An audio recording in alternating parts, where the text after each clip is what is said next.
चढ़ती कला fast news. नमस्कार, मैं रचना शर्मा चढ़ती कला डेम टीवी देख रहे सभी दर्शकों का स्वागत करती हूं। आप देख रहे हैं फास्ट न्यूज। यमन की राजधानी सना में मची भगदड़ में कम से कम 85 लोगों की मौत हो गई, जबकि 300 से अधिक लोग घायल हो गए। हुती विद्रोहियों के आधिकारिक मीडिया ने जानकारी देते हुए बताया कि मृतकों के अलावा कई लोग घायल भी हुए हैं, जिनमें 13 की स्थिति ज्यादा गंभीर है। बताया गया है कि मुसलमानों के पवित्र महीने रमजान के अंतिम दिनों में व्यापारियों द्वारा जकात बांटने के दौरान भगदड़ मच गई और ये भयानक हादसा हो गया।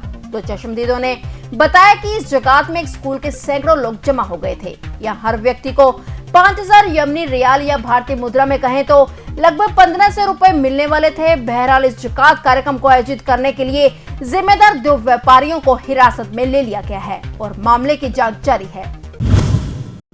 प्रधानमंत्री नरेंद्र मोदी आज वैश्विक बौद्ध समिट के उद्घाटन सत्र को संबोधित करने पहुंचे। 2 दिन के शिखर सम्मेलन का आयोजन संस्कृति मंत्रालय द्वारा अंतर्राष्ट्रीय बौद्ध परिसंघ की मदद से 20 से 21 अप्रैल को राजधानी के अशोक होटल में किया जा रहा है। प्रधानमंत्री ने आज सुबह 10 बजे कार्यक्रम का उद्घाटन करने के बाद इसे संबोधित किया।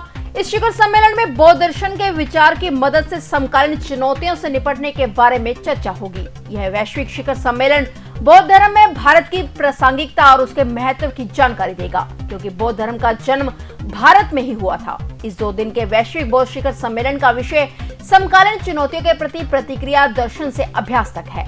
इस शिखर सम्मेलन में लगभग 30 देशों के 171 प्रतिनिधि और भारतीय बौद्ध संगठनों के 150 प्रतिनिधि भाग लेने पहुंचे हुए हैं।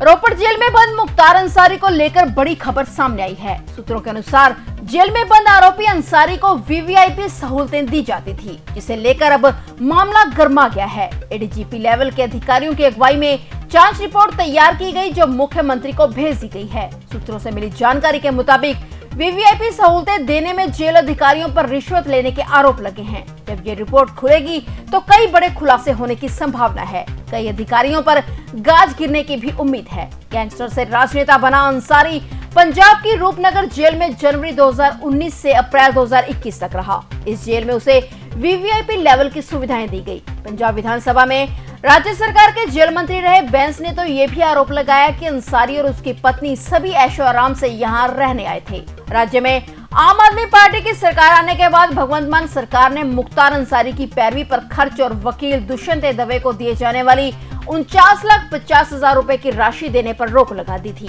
और इस मामले की जांच करवाने को कहा था। इस मामले के आरोप थे कि पुलिस ने उसका चालान भी पेश नहीं किया था। उत्तर प्रदेश में विभिन्न मामले में वांछित अंसारी को वापस लाने के लिए योगी सरकार ने पंजाब को 25 रिमाइंडर भेजे थे, लेकिन पंजाब सरकार ने परवाह नहीं की और हालांकि बाद में सुप्रीम कोर्ट के निर्देशों पर पंजाब को अंसारी को उत्तर प्रदेश की पुलिस को सौंपना पड़ा था। सूत्र ये भी बताते हैं कि आने वाले लोकसभा चुनावों में कांग्रेस के लिए ये मामला परेशानी भरा बन सकता है। हाल ही में श्री दरबार साहिब के दर्शन करने आई लड़की को एक सेवादार द्वारा रोकने का वीडियो सोशल मीडिया पर वायरल हुआ था। दरअसल लड़की श्री दरबार साहिब दर्शन करने आई थी, पर उसे दर्शनी ड्योढ़ी के पास रोक लिया गया था। कहा जा रहा था कि लड़की के चेहरे पर तिरंगा बना हुआ था, जिसे देखकर एक सेवादार ने उसे अंदर जाने से रोका था। अब इस मामले में उक्त श्रद्धालु लड़की ने अपना पक्ष रखा है। वीडियो के जरिए लड़की का कहना है कि अगर उससे कोई गलती हुई है या गलत शब्द कहा गया है, किसी की भावना को ठेस पहुंची है, तो वो माफी मांगती है। लड़की ने यह भी कहा कि वे इतनी बड़ी नहीं है कि कोई उससे माफी मांगे। अगर उससे कोई गलती हुई है तो वे सभी से माफी मांगती है। उधर इस संबंध में श्रोमणी गुरुद्वारा प्रबंधक कमेटी के अध्यक्ष एडवोकेट हरजिंदर सिंह धामी ने सचखंड श्री हरमिंदर साहिब में पहुंची उक्त श्रद्धालु लड़की को रोककर मर्यादा पालन करने के लिए कहा और दोनों के बीच हुई बातचीत को लेकर सोशल मीडिया पर सिख विरोधी दिए जा रहे बयान की कड़ी निंदा की। उन्होंने कहा कि दोनों के बीच हुई बातचीत को गलत ढंग से पेश किया जा रहा है। जालंधर लोकसभा उपचुनाव के लिए कांग्रेस ने स्टार प्रचारकों की सूची जारी कर दी है। इस लिस्ट में राजस्थान के पूर्व डिप्टी सीएम सचिन पायलट और पंजाब कांग्रेस के नेता नवजोत सिंह सिद्धू को भी शामिल किया गया है। इससे पहले कांग्रेस ने दिन में कर्नाटक विधानसभा चुनाव के लिए भी स्टार प्रचारकों की लिस्ट जारी की थी, लेकिन इसमें सचिन पायलट और सिद्धू का नाम नहीं था। कर्नाटक के स्टार प्रचारकों की सूची में सचिन पायलट को बाहर रखने को पार्टी की ओर से उन्हें सख्ती का संदेश माना जा रहा था। हालांकि कुछ घंटे बाद ही पायलट को जालंधर लोकसभा उपचुनाव के स्टार प्रचारकों में शामिल किया गया। जालंधर के स्टार प्रचारकों की लिस्ट में पंजाब के पूर्व सीएम चरणजीत सिंह चन्नी, राजस्थान के सीएम अशोक गहलोत, हिमाचल के सीएम सुखविंदर सिंह सुक्खू, मनीष तिवारी और अन्य नेताओं के नाम शामिल हैं। जालंधर लोकसभा सीट पर 10 मई को उपचुनाव होना है। जालंधर से कांग्रेस सांसद संतोष सिंह चौधरी के निधन के बाद यहां उपचुनाव हो रहा है। कांग्रेस ने इस सीट से करमजीत कौर चौधरी को उम्मीदवार बनाया है। करमजीत कौर दिवंगत सांसद संतोष सिंह चौधरी की पत्नी हैं। इस उपचुनाव में शियत बसपा गठबंधन के उम्मीदवार सुखविंदर कुमार सुखी, बीजेपी के इंदर इकबाल सिंह अटवाल, श्रोमणी अकाली दल अमृतसर के उम्मीदवार गुरजंट सिंह और आम आदमी पार्टी के उम्मीदवार सुशील रिंकू हैं। तुर्की में फिर कांपी धरती, 4 दिन में दूसरी बार आया भूकंप। जी हां, तुर्की में गुरुवार को एक बार फिर भूकंप के तेज झटके महसूस किए गए हैं। भूकंप का केंद्र तुर्की के सिवरिस शहर के 11 किलोमीटर पश्चिम दक्षिण पश्चिम में था। इसकी तीव्रता रिक्टर पैमाने पर 4.4 मापी गई। भूकंप स्थानीय समय अनुसार सुबह 4:14 पर आया और इसका केंद्र 11.2 किलोमीटर की गहराई पर सिवरिस तुर्की में था। फिलहाल इस भूकंप से किसी के हताहत होने की सूचना नहीं है, लेकिन इस भूकंप ने इसी साल 6 फरवरी को आए भीषण भूकंप की याद दिला दी। इससे घबराए लोग घरों से बाहर आ गए। इससे पहले इसी हफ्ते सोमवार को तुर्की के अफसिन शहर में भूकंप के झटके महसूस किए गए थे। बता दें कि तुर्की में 4 दिन में दूसरी बार ये भूकंप आया है।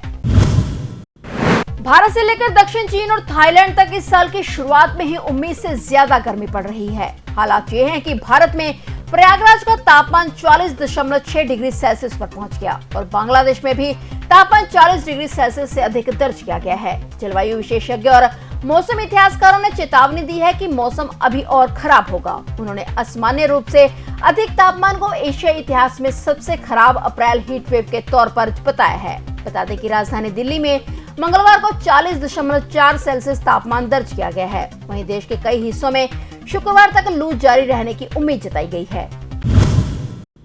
पंजाब के मुख्यमंत्री भगवंत मान व दिल्ली के मुख्यमंत्री अरविंद केजरीवाल आज जालंधर दौरे पर हैं। जालंधर के साईदास स्कूल में आम आदमी पार्टी की रैली का आयोजन किया गया है, जिसमें सीएम मान व दिल्ली के मुख्यमंत्री केजरीवाल विशेष रूप से भाग ले रहे हैं। रैली के चलते उस तरफ के सभी रूट बंद कर दिए गए हैं।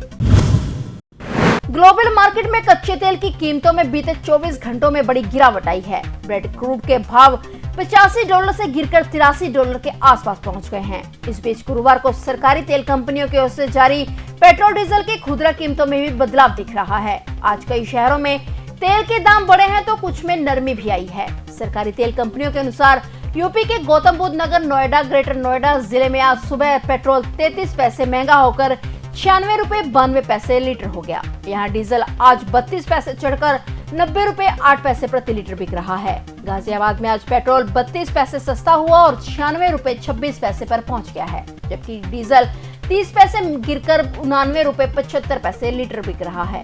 यूपी की राजधानी लखनऊ में आज पेट्रोल 14 पैसे सस्ता होकर ₹96.43 प्रति लीटर के वहां पर बिक रहा है, जबकि डीजल 12 पैसे टूटकर ₹90.41 लीटर हो गया। वहीं देश की राजधानी दिल्ली में पेट्रोल ₹96.65 और डीजल ₹89.82 प्रति लीटर बिक रहा है।